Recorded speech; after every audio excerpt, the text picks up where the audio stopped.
پر بھی ایک صاحب ٹرین میں سفر کر رہے تھے، سنا تھا میرے استاد سے، بہت پرہیزگار آدمی تھے، بہت پرہیزگار. سفر کرنے کے وقت ظاہر سی بات ہے بہت سارے لوگوں سے ملاقات ہو جاتی. ایک بڑا مالدار آدمی بھی اس پہ سفر کر رہا تھا. اتفاق سے ایسا ہوا کہ وہ اتر گیا اور وہ اپنا سوٹکیس چھوڑ گیا، اس کو یاد ہی نہیں تھا. تو یہ جو بہت ہی پرہیزگار عالم تھے، انہوں نے دیکھا کہ یہ صاحب جو مجھ سے صبح سے ملے ہوئے تھے ان کا سوٹکیس چھوٹ گیا. اٹھایا تو دیکھا وہ کھلا ہی تھا. بے شمار اس کے اندر مال و دولت، پیسوں کی گڈیاں بھری ہوئی تھی اور جویلری بہت ساری تھی. دیکھا اتنے کی 7 نسلیں کھا سکتی ہیں.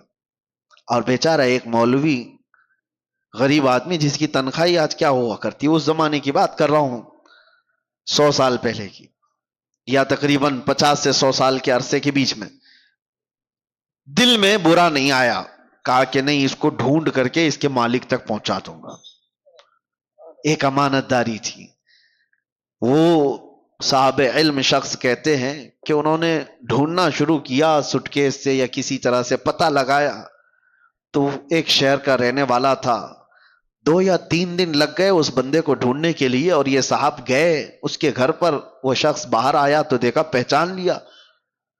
اس نے کہا کہ آپ ٹرین والے مسافر ہو؟ کہا ہاں میں وہی مسافر ہوں. کہا کیسے آنا ہوا؟ کہا آپ کا سوٹکیس چھوٹ گیا. وہ فوراً گلے لگ گیا. کہا اس میں تو کتنی بڑی جمع پونجی تھی میری، 1-2 نہیں، تقریباً اس میں لاکھوں کی مالیت کی چیزیں موجود تھی.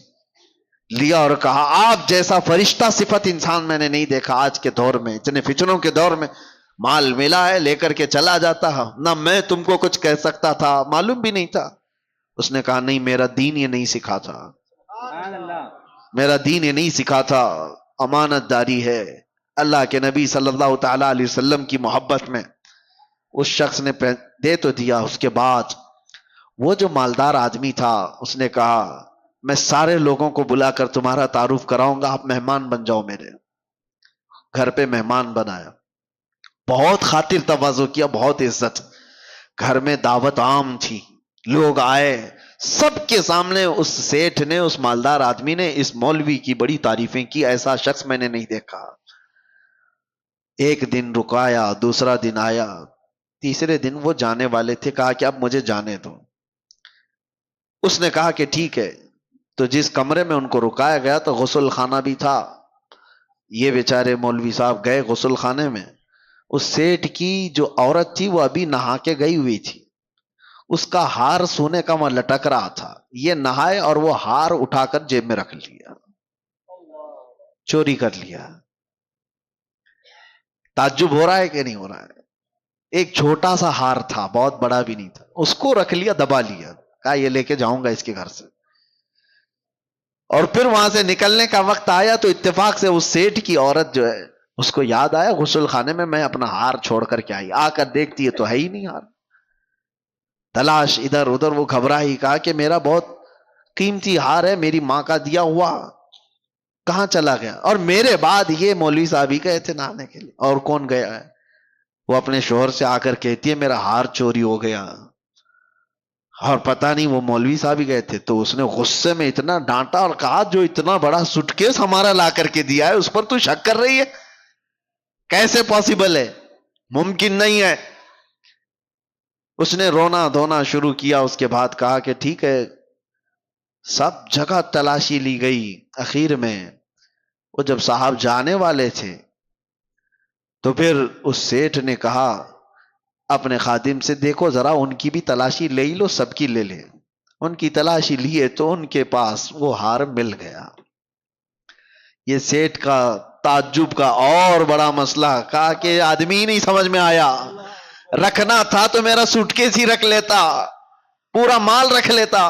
ارے وہ لوٹانے کے لیے آیا اور چھوٹا سا ہار دبا کر جا رہا ہے. وہ رونے لگ گئے. وہ صاحب علم شخص تھے.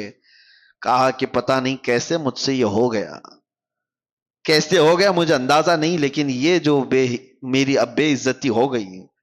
اس کے بعد اس سے سیٹھ سے انہوں نے جو جملہ کہا وہی میرے بیان کرنے کا مقصد. وہ کہتے ہیں بات در حقیقت یہ ہے جب تک میں تیرا سٹکیس لا کر کے دیا تھا اس وقت تک میں حلال کھاتا تھا، اور 2 دن تیرے گھر میں جو مہمان نوازی ہوئی، یہاں جو کھایا، اس رزق کا اثر ہے کہ میں تیرا ہار چرا لیا.